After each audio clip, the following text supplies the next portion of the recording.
किस्सा, किसकी मां, किसने किया भीतरी घात।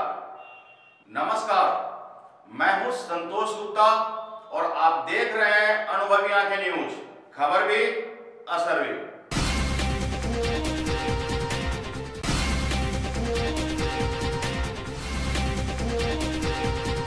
भाजपा की जीत की है खुशी तो कांग्रेस क्यों है निराश? आइए हम बात करते हैं और इस पर करते हैं कुछ खास चर्चा।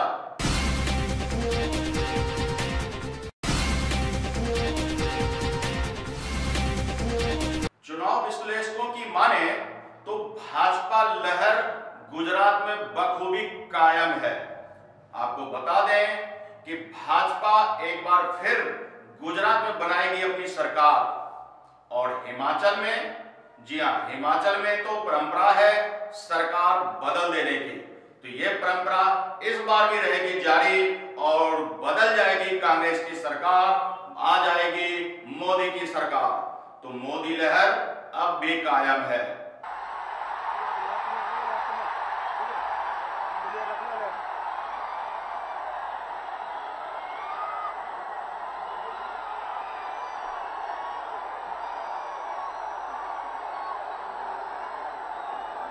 मैं गया लोकसभा के चुनाव के समय भी आया था, इसी मैदान में आया था और करीब करीब इसी समय आया था और चुनाव पीक पर थे तब आया था। मैं खुद चुनाव लड़ रहा था, लोकसभा का चुनाव था, प्रधानमंत्री बनाने का निर्णय करना था, लेकिन उस सभा में तो इससे आधे लोग भी नहीं आए थे और आज उससे डबल से भी ज्यादा मैं देख रहा हूं। हवा का रुख मुझे पता चल रहा है, लेकिन मेरी ये शिकायत प्यार की है, नाराजगी की नहीं है। ये शिकायत आपको अभिनंदन करने के लिए है, आपको बधाई देने के लिए है। आखिरकार गुजरात के बेटे को यानी मोदी जी को गुजरात ने नहीं किया निराश, कर दिया उनका बेड़ा पार। मोदी सरकार एक बार फिर आ रही है गुजरात में एग्जिट पोल के अनुसार। भारत माता की, भारत माता की। कांग्रेस के युवा नेता अध्यक्ष राहुल गांधी, जी हां, राहुल गांधी इस बार भी कोई करिश्मा नहीं दिखा पा रहे हैं। बार बार की हार और कांग्रेस की शिकस्त, आखिर कांग्रेस को किस राह लेके जाएगी यह देखना दिलचस्प होगा। कांग्रेस की लगातार रैलियां, कांग्रेस की लगातार जनसंपर्क, राहुल का बच्चों से मिलना, लड़कियों से सेल्फी लेना, मंदिरों में पूजा अर्चना, आखिर क्यों हो रही है नाकाम? कांग्रेस को इस पर गहन चिंतन की आवश्यकता है। आखिरकार बीजेपी लहर एक बार फिर से पूरे देश में लहराता हुआ दिख रहा है।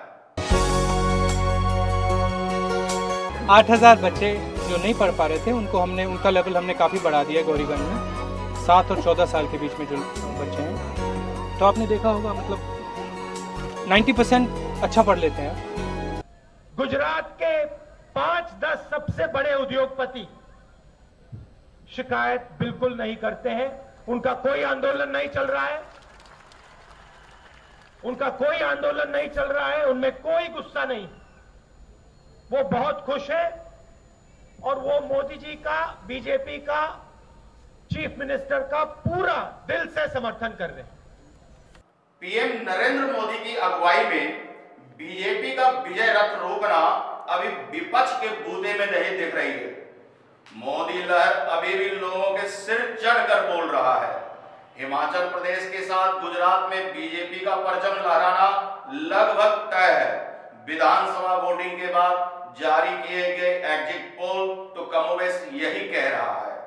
एक नजर डालते हैं गुजरात में एग्जिट पोल के अनुसार किसे मिल सकती है कितनी सीटें। बीजेपी को अनुमानतः 100 से 120 सीटें मिलने की उम्मीद है। वहीं कांग्रेस को 60 से 85 सीटें भी मिल सकती है। अन्य के खाते में 0 से 1 या 2 सीटें भी मिलना संभव हो सकता है। हिमाचल प्रदेश में सत्ता परिवर्तन की परंपरा इस बार भी जारी रहेगी। कांग्रेस जाएगी, भाजपा आएगी। गुजरात में इस बार का चुनाव खासा महत्व रखता था। पीएम बनने के बाद मोदी के फैसले का जीएसटी विरोध यहीं से आरंभ हुई थी और यहीं के लोगों ने आखिरकार स्वीकार भी कर लिया। पाटीदार आंदोलन सिर चढ़कर बोलने लगी। ओबीसी दलित आंदोलन की आग में गुजरात जलने लगी थी। सभी राजनीतिक पार्टियां अपनी रोटी सेकने लगे। ऐसे में भाजपा लहर, मोदी की लहर सबको पटकनी देकर एक बार फिर मोदी की लोकप्रियता साबित हो गई है। हार्दिक, अल्पेश व जिग्नेश की जोड़ी यानी 3 तिगाड़ा काम बिगाड़ा, आखिरकार यही कहावत साबित हो रही है। बीजेपी की जड़ें उखाड़ने की कोशिश में बीजेपी की जड़ों को और मजबूत कर दिया। अमित शाह की चाणक्य नीति और मोदी के करिश्मे ने बीजेपी की राह आसान कर दी। 2012 में कांग्रेस 60 सीटें जीती थी। इस बार भी कुछ अधिक फेरबदल की उम्मीद नहीं दिख रही है। भाजपा सर्वाधिक सीटें जीतकर गुजरात में 6ठी बार सरकार बनाने में कामयाब हो सकती है। 18 दिसंबर को किस्मत का फैसला और एग्जिट पोल की सच्चाई सामने आ जाएगी।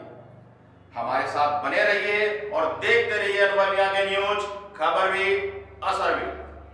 देश और दुनिया की खबरों के लिए हमारे साथ बने रहिए और देखते रहिए अनुभव आगे न्यूज, खबर भी असर भी। अगर आपको हमारा यह चैनल पसंद है तो आप कृपया YouTube पर इसे देखते हुए लाइक और सब्सक्राइब करना ना भूलें। आपका यह सहयोग हमें और भी बेहतर बनाने के लिए प्रोत्साहित करता है।